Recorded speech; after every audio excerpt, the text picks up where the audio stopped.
Hello everyone, and welcome to the 2017 State High Student Government Treasurer Debate. Here are your candidates, Ted Zhang and Patrick Jones O'Brien. And I'm your moderator, Lars DiLorenzi. With me is the wonderful David Badovsky. Hello. You two can say hello too if you'd like. Yeah, we already shake hands. No, I mean say hello to the audience. Oh, hi, Hello, audience. guys. Hello audience. Okay, yeah. So that was fun. I'd like to begin the debate with a quick review of the rules. I'm sure you know them, but I just want to keep everybody updated. Each candidate will start the debate with a 2-minute opening statement and end with a 2-minute closing statement.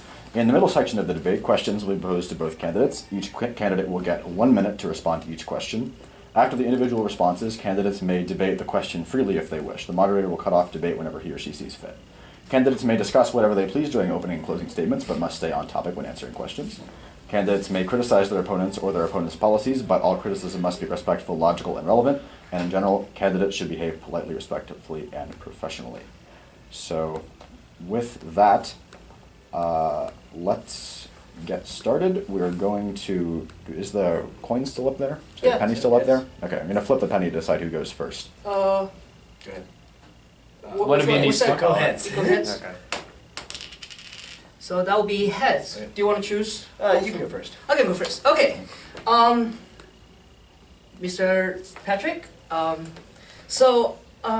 it's my pleasure to be here with you today at this debate. So, as a member of student government for 2 years, I believe the main purpose of the student government should be summed up with 2 points.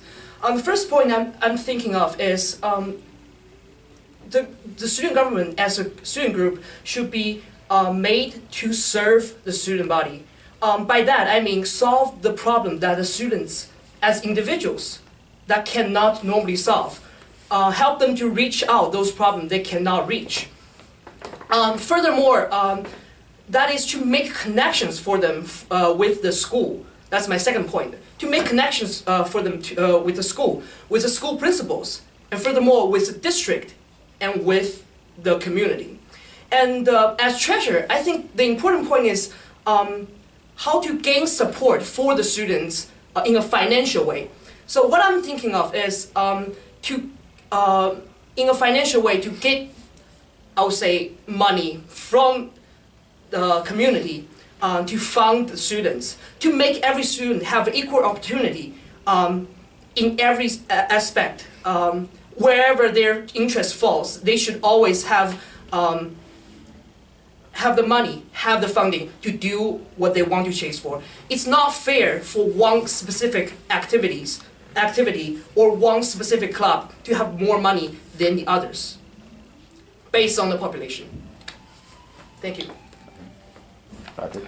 I'd like to thank Ted for his comments, particularly with regards to student funding. That is a large part of our party's platform, the student funding of clubs in a more equitable and fair manner. I'd also like to thank the people who put this debate together and for putting it together so quickly in such a short time. And to reiterate a point made by my comrade Oliver earlier in a preceding debate, a key issue for the student government is the perception that we do nothing of value.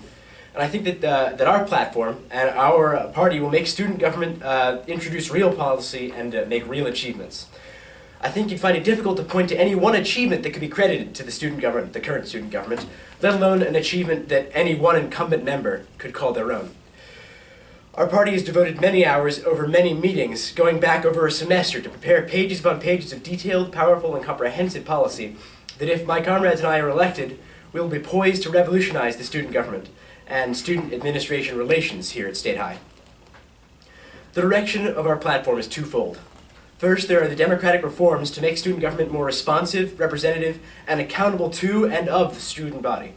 And second, a plethora of policies and initiatives to increase the power and improve the life of State High students. In your year as treasurer and cabinet member, not only have you not produced any notable policy of your own, you have failed to even distinguish yourself from your fellow cabinet members. It often seems that you only serve to toe the policy line of your superiors as a lackey and a seat filler. How, with so little to point at, successful or otherwise, is any student expected to vote for you, Ted? In my year in student government, even without holding elected office, I was, along with Oliver Rose and the rest of our party, instrumental in producing and introducing certain key revisions to the new Constitution, and I can personally take credit for the First Amendment to the school Constitution. To be elected or re-elected to the cabinet, one should have a clear and strong record in student government. One showing dedication and ambition. Given this, it is clear that I am the superior choice for State High Treasurer. And let's keep it cool in here. You know, let's not get too heated. Okay.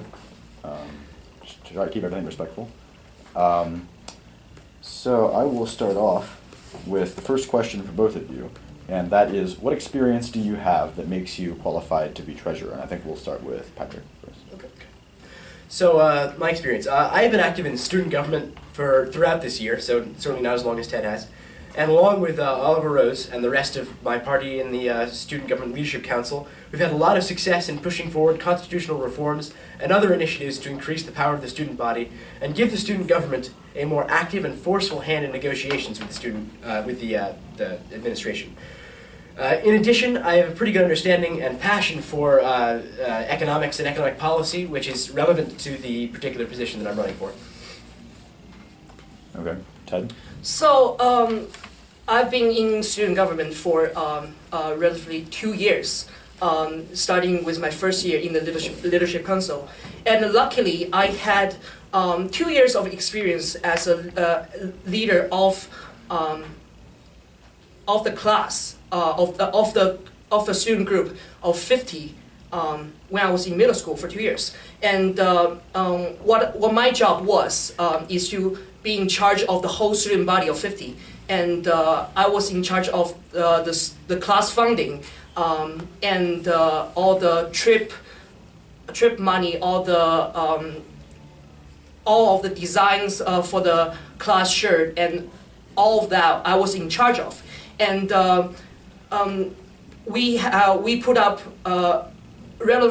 about 10 to 15 fundraisers throughout the 2 years, which I was also in charge of. So I have a pretty good experience of the economic aspect of a student government, Okay. of a student group. Would we like to continue debate on this? I think. Yeah, sure. Okay. So I heard Patrick's points of having more experience as a part of student government, but in his description, I didn't hear a lot of what he has experienced on the economic aspect of a student body. So I did not hear anything that's related to money. That's a very fair point, and I can expand on that right now. I'm also a participant in a number of other clubs, where I was involved in the fundraising aspect. I have a leadership role within my scout troop, and we've done a number of fundraisers. We have annual fundraisers and other fundraisers, and community service opportunities that we use often as in some capacity a fundraiser, so it's not really community service in that respect. However, that's a very fair point. I do not have quite the same record as you have with regards to fundraising. That's a very fair point. However, I do believe that my record as a political experience in State High and my accomplishments far, far, far outnumber yours and your ability to affect real change within State High. So You're saying you're more qualified for positions such as secretary or parliamentarian or president? No, more I than disagree. I disagree also, with that. also, I believe, as your point, fundraising is not, from my perspective, not the only. It's only a minor aspect of a treasurer's job. You are to spend the money of the club funding, Ted, which I believe that you yourself are aware that the treasurer role within the student government is not the major aspect of it, because it's pretty clear especially from the new constitution that we were involved in producing, both you and I. Yes. That the actual real role of the cabinet is functioning more as members of a legislature. Your vote matters on constitutional matters and other initiatives, and more, I think. It seems to me, from my experience leading a block within Leadership Council, that is where the actual... I think we're going to move on from Okay. this one. Thank you. All right, let's move away from the abstract and more towards the concrete. We'll start with Ted. How do you plan on spending the student government's budget? So, as my my perspective, we do not get so much funding that will support us to help the student body. So, what I'm thinking of is, as I mentioned earlier, to make connections with the community and with like such as a district, so we can gain supports from them to have fundings, more fundings, not only for us but also for other clubs and activities, such as music program, such as TSA, such as Model UN, such like these big clubs that actually need more funding. Our funding is, I can say, really a small amount that cannot for us to accomplish anything. So I'm thinking of using those money to do propagandas that can actually help raising more money to support other groups, also support us. Thank you. All right, Patrick? Thank you, Ted, for your comments. Yes. There are currently not very many ways that student government money can be spent. In addition to what Ted said about how limited the funding is, there's not very many avenues for us to go down. And I'd also like to note that the way that the student government funding has been spent this past year hasn't been the best. But I plan on instituting some method to aid clubs to meet their funding, not through direct aid, but through other methods to and some variety of grant system that will fund clubs more on the basis of their actual student need. Because depending on the club, many clubs have a higher price, like general costs that they have to meet, and other clubs have smaller general costs. And to reduce the burden of those general costs on their members would be a great thing that would directly improve the lives of students at State High in a way that they haven't in the last year. Okay. Would either of you like to say anything further on the topic? Yes. I think Patrick's points actually make sense. But I'm thinking, with so little money that we're getting from our funding, not only it's hard to support our own club, and you're saying that distribute that small amount of money to the other clubs, based on what they generally need.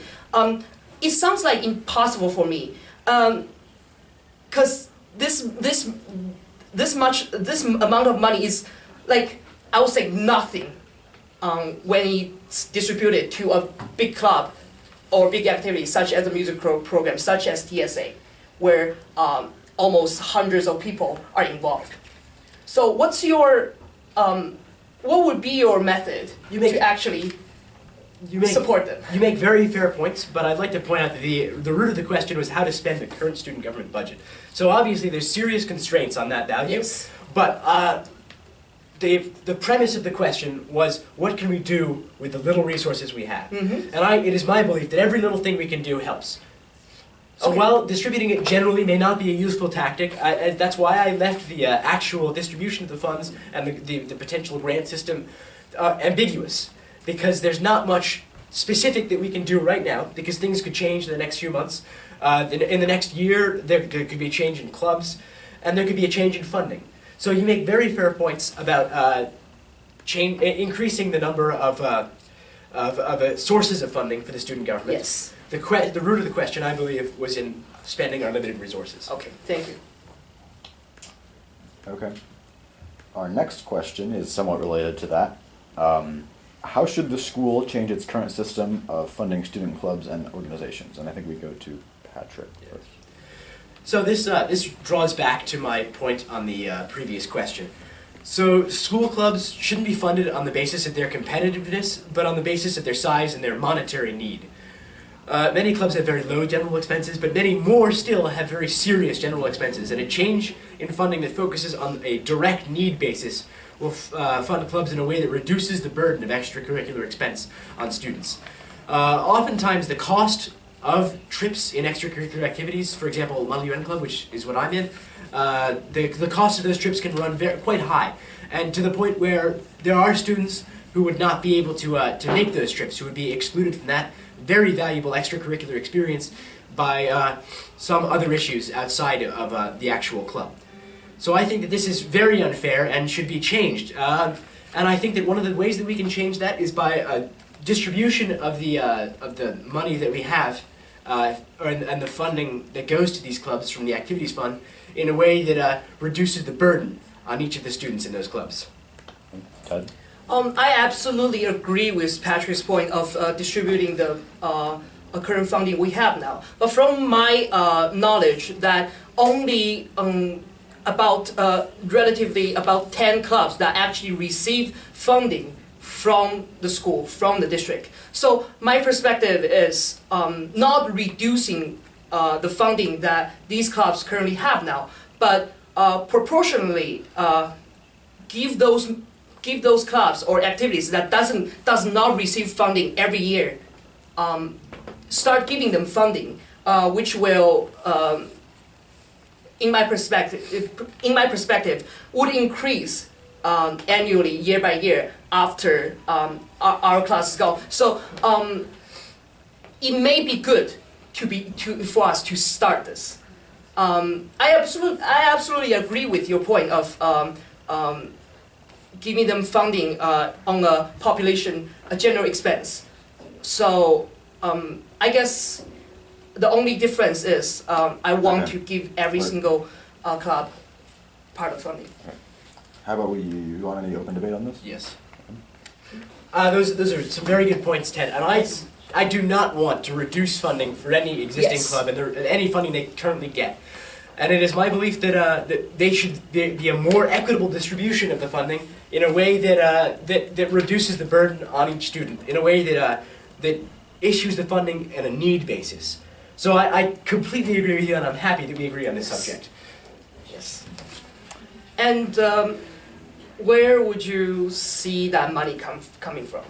Well, probably the SCASD Activities Fund. I don't think it's really an issue in that regard.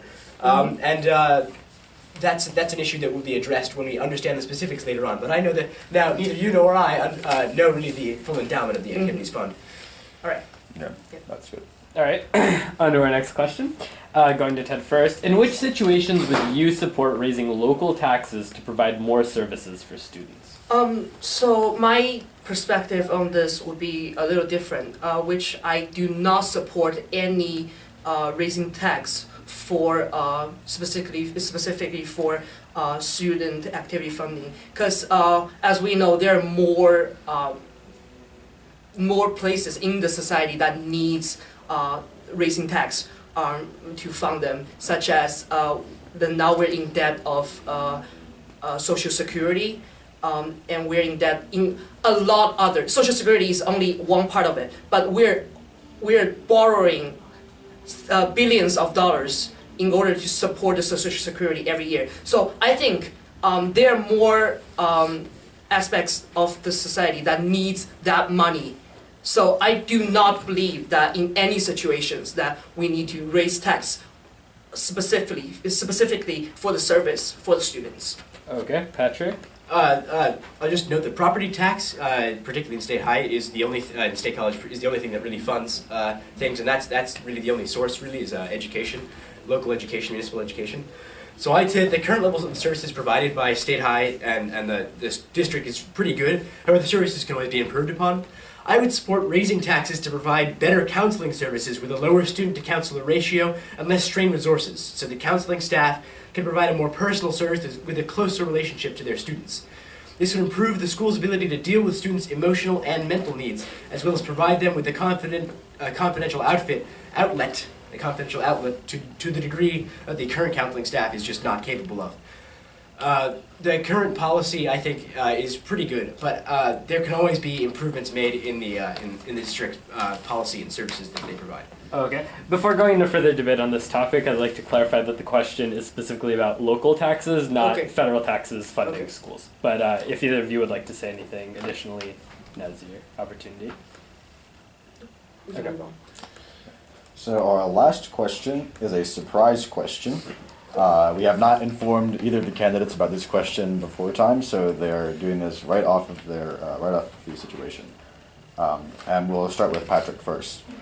If you could pick up to 3 companies to invest in, which ones would they be and why? This is an interesting question. The question you're asking, I think that there's probably two avenues that could be taken to answer it. You could either think up some sort of wise, modern choice to invest in, based on what the current market zeitgeist is, or I could make some statement about how investment is a morally difficult thing to contend with. If I had to pick three companies to invest in, I would have to invest in a company that I would probably not invest the money. I would probably put the money in some sort of charitable system, but I'll ask the moderator, do I have to invest in a company? That was kind of the question. So, I mean, if you can invest in charitable givings, I think that's reasonable. Yes, I guess, yeah. I would probably move the money into charitable givings and not try to reduce the tax that I spend on it, the tax that goes away from it. First, I would give as much tax as I could possibly within the law, and I would also give the rest to immediately to humanitarian charities that help domestic issues. That's time. Ted? So what I'm thinking of, I have three companies in my mind. First, for the students' benefit, I will invest the companies right across the street, which is companies such as Wise and Bagel Crust, for the students to have a bigger platform to gain things such as food, such as school supplies on a daily basis. It will be easier if we invest in them, which is for the students' benefit. Secondly, I will invest in companies such as social media companies such as Snapchat, such as Facebook, to make propagandas for the student body, which will give the community a better a better view of what we as students are capable of doing. Thirdly, I cannot think of anything other than companies such as School Smarts that provide students with school supplies, or companies such as IKEA that provides us the tables, computers that we're using. Yeah, okay. So that's the three companies that I'm thinking of. Yes, that. Do we want any further debate? Okay, we can. Okay. Ted, I find it interesting that you decided to invest in large businesses like Wise or Snapchat, who are really substantial companies, and SchoolSmart. These companies are not some sort of societal benefit, which is here for to aid the students. They're companies that make money off of the students. Snapchat, for example, makes money off of selling our images and our personal data. That's immoral. That's a very difficult thing to contend with. But you do realize that on these social medias, if we invest them, there are benefits for us, such as we can make our own filter on such Ted, social media. How does that benefit student life? How does that benefit student life, Ted? We can make propagandas for the students that can show the community what we as students are capable of doing. I think we can move on from this now. I think we've gotten a little excited. We're all going to calm down now, and we're going to start with closing statements. So who is going first? I started the opening, so. I answered the first question, so that'd be the. So should I? Yeah, you should go first. Okay, so it comes to my mind that there are a lot of things on the treasurer's aspect that me and Patrick agrees on, such as the fundings for the clubs and fundings for the activities, and how we should distribute the money we currently have now. So the ultimate purpose of this debate is to see how our policies are similar and different. And I believe that no matter how different the policies we have now are, we should all agree that in the end, it should all be benefiting the student body as a whole. And no matter where the money goes, no matter if I get elected or he get elected, I hope that the student government can be more involved in student activities, can be more involved in the decision-making process of the school. That's one of my hope that I wish to obtain in the next school year, and I wish we can all agree on that and proceed our job. Thank you. Patrick. Thank you very much, Ted. I hope that any viewer of this debate is able to see the contrast between Ted and myself is stark. Ted and the incumbent cabinet administration have little vision, little ambition, and few accomplishments to point to. On the other hand, my party and I have an ambitious agenda and a record of success in student government. The cabinet, Ted included, have squandered their time in government. We, on the other hand, we have a vision for State High and a plan to get there. Vote Patrick for treasurer. Okay, thank you. And that closes the debate. Everybody at home, thanks for watching. Thanks to WSCH for letting us use their spot. And everybody, make sure to get out and vote in the student government elections. Thank you. Thank you. Thank you.